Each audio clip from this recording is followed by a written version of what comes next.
नमस्कार, स्वागत है आपका न्यूज स्कूप पर। मैं आपके साथ गेटी भाभी। आइए आपको बताते हैं अब तक की बड़ी खबरें। रतन टाटा का हुआ निधन, शाम 4 बजे होगा अंतिम संस्कार। देश के प्रमुख व्यापारी टाटा ग्रुप के चेयरमैन रतन टाटा नहीं रहे। देश दुनिया के तमाम लोग उन्हें याद कर रहे हैं, श्रद्धांजलि अर्पित कर रहे हैं। दरियादिल इंसान और एक सम्मानित उद्योगपति को पहचान रखने वाले रतन टाटा को 46 साल की उम्र में 9 अक्टूबर को आखिरी सांसें उन्होंने ली। झारखंड और महाराष्ट्र में उनके निधन पर एक दिन का शोक रखा गया है। वहीं गुजरात के अहमदाबाद के ब्लू लगून में आयोजित एक गरबा कार्यक्रम को कुछ देर के लिए रोक दिया गया था। वहीं रतन टाटा का पार्थिव शरीर 10 अक्टूबर की सुबह 10 बजे से शाम 4 बजे तक मुंबई के National Centre for Performing Arts at Nariman Point में रखा जाएगा। यहाँ लोग उन्हें अंतिम श्रद्धांजलि भी दे सकेंगे। महाराष्ट्र के मुख्यमंत्री एकनाथ शिंदे ने घोषणा की है कि उनका अंतिम संस्कार पूरे राज्य के सम्मान के साथ किया जाएगा। वहीं गृह मंत्री अमित शाह भी श्रद्धांजलि में शामिल होंगे। रतन टाटा के दुनिया के लिए आखिरी शब्द 2 दिन पहले एक्स पर उन्होंने लिखा था कि मैं ठीक हूं, चिंता की कोई बात नहीं है। 9 अक्टूबर की शाम को निधन से पहले सोमवार को उम्र संबंधी बीमारियों के चलते रतन टाटा को अस्पताल में भर्ती कराया गया था। इसके बाद उनकी हालत काफी गंभीर होने की खबर सामने आई थी। उन्हें ब्लड प्रेशर से अचानक गिरावट के बाद मुंबई के ब्रिज कैंट्री अस्पताल में भर्ती कराया गया था। बाद में उनकी तबीयत अचानक बिगड़ने के बाद उन्हें गहन चिकित्सा इकाई यानी आईसीयू में ट्रांसफर कर दिया गया था, जहां उनका निधन हो गया। 2 दिन पहले ही किया गया था। सोशल मीडिया पोस्ट 7 अक्टूबर को एक सोशल मीडिया पोस्ट पर उन्होंने स्वास्थ्य संबंधी चिंताओं को अफवाह बताकर खारिज कर दिया था और अपने फॉलोअर्स और प्रशंसकों को बताया था कि चिंता की कोई बात नहीं है और वो उम्र संबंधी चिकित्सा स्थितियों के लिए जांच करा रहे हैं।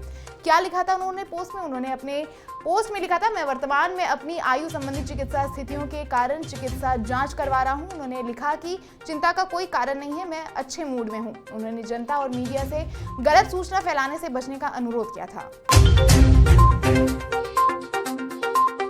नेताओं समेत बॉलीवुड की हस्तियां और उद्योगपतियों ने जताया शोक। पीएम मोदी ने कहा, एक दयालु और दूरदर्शी उद्योगपति थे रतन टाटा। टाटा ग्रुप के चेयरमैन रतन टाटा जी की मृत्यु से हर तरफ शोक की लहर है। नेताओं सहित देश की तमाम बड़ी हस्तियों ने इसे भारत के लिए एक परमानेंट लॉस बताया है। पीएम मोदी ने एक्स पर लिखा, रतन टाटा जी एक दूरदर्शी बिजनेस लीडर हैं, दयालु आत्मा और एक असाधारण इंसान थे।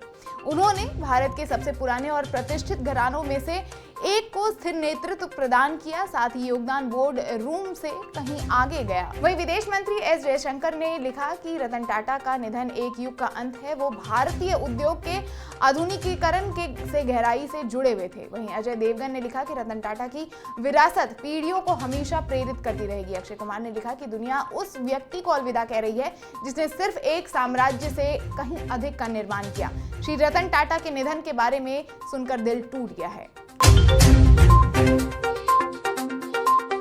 दिल्ली का सीएम आवास सील, मुख्यमंत्री अतिशी का सामान बाहर निकाला गया। 9 अक्टूबर को आम आदमी पार्टी ने आरोप लगाया कि दिल्ली की मुख्यमंत्री अतिशी ने आधिकारिक आवास से उनके सामान हटवाए जा रहे हैं। आपका कहना है कि ऐसा दिल्ली के उपराज्यपाल वीके सक्सेना के आदेश पर हो रहा है। 2 दिन पहले ही अतिशी इस आवास में शिफ्ट हुई हैं। खबर है कि लोक निर्माण विभाग यानी पीडब्ल्यूडी के अधिकारियों ने सरकारी आवास को सील कर दिया है। लाओस की यात्रा पर पीएम मोदी अलग अलग शिखर सम्मेलन में लेंगे हिस्सा। प्रधानमंत्री नरेंद्र मोदी गुरुवार को लाओस के 2 दिवसीय दौरे पर रवाना हो गए हैं। पीएम मोदी इस दौरान 21वीं आसियान भारत शिखर सम्मेलन और 19वें पूर्वी एशिया शिखर सम्मेलन में भी भाग लेंगे। लाओस आसियान की अध्यक्षता कर रहा है। लाओस की कुल आबादी 77 लाख के करीब है, लेकिन ये दक्षिण पूर्व एशिया के एकमात्र लैंडलॉक देश हैं।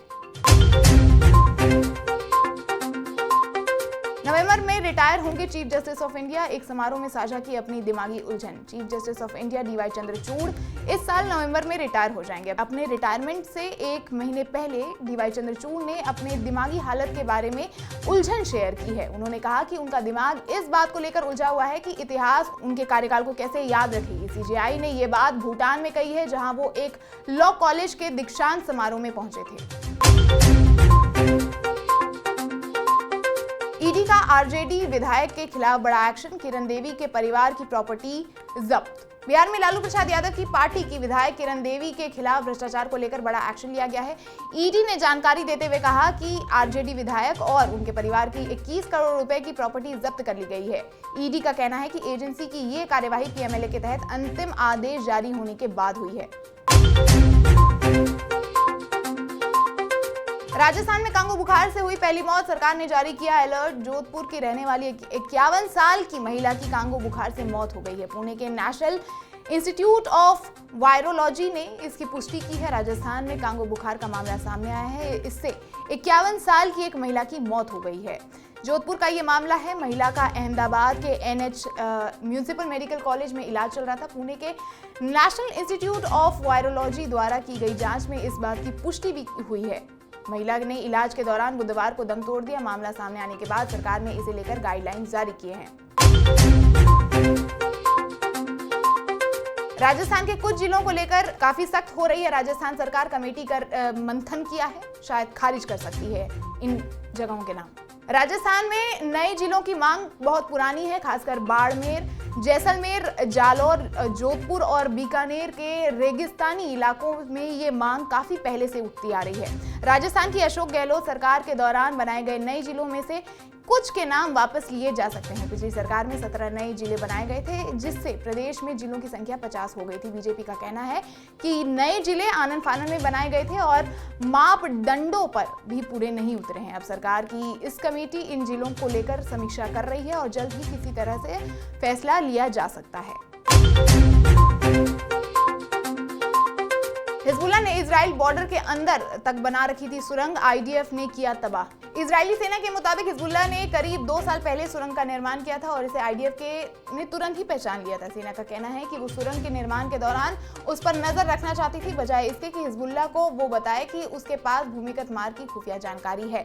जबकि IDF के मुताबिक 20 मीटर लंबी सुरंग का इजरायली क्षेत्र में कोई निकास नहीं था और इसका रास्ता बॉर्डर के पश्चिमी इलाके में गुजरता था। ये थी अब तक की बड़ी खबरें। बाकी आपका हमारा साथ यूं ही लगातार बना रहे, इसके लिए आप हमारे चैनल को लाइक और सब्सक्राइब जरूर करें, वीडियोस को शेयर करें और बेल आइकन को भी प्रेस करना बिल्कुल ना भूलें। नमस्कार।